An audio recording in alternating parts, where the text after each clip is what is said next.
छत्तीसगढ़ के एक छोटे से गांव के बाहर एक पुराना सरकारी बंगला था, जिसके बारे में मशहूर था कि वहां सूरज ढलने के बाद कोई नहीं रुकता।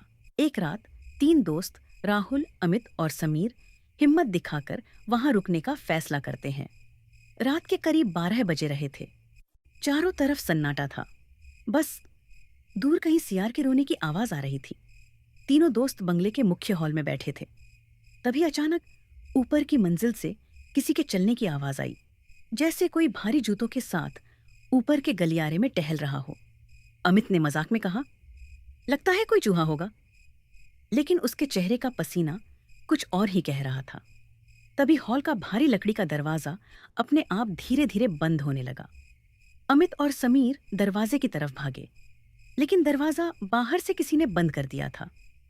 राहुल ने खिड़की से बाहर झांकने की कोशिश की तो उसे अंधेरे में एक सफेद साया खड़ा दिखाई दिया। वह साया बिल्कुल स्थिर था। उसकी आंखें अंगारे की तरह चमक रही थीं। तभी अचानक कमरे की बिजली गुल हो गई। अंधेरे में उन्हें महसूस हुआ कि कोई उनके बिल्कुल पीछे खड़ा है।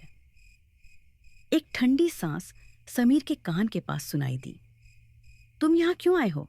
अब यहाँ से कोई वापस नहीं जाता। समीर ने जैसे ही पीछे मुड़कर मोबाइल की टॉर्च जलाई, वहां कोई नहीं था, लेकिन फर्श पर गीले पैरों के निशान बने थे, जो सीधे राहुल की तरफ जा रहे थे। राहुल वहीं जम गया था। उसकी आवाज गले में ही फंस गई थी। तभी हॉल की दीवारों से खून जैसा लाल पानी रिसने लगा और साये की हंसी पूरे बंगले में गूंज उठी। तीनों दोस्त चिल्लाते हुए खिड़की तोड़कर बाहर कूदे और बिना पीछे मुड़े तब तक भागते रहे जब तक वे गांव की सीमा में नहीं पहुंच गए।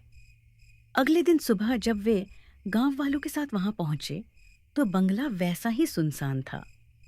लेकिन चौंकने वाली बात यह थी कि उस बंद कमरे के अंदर फर्श पर 3 जूतों के निशान थे, जो उनके नहीं थे।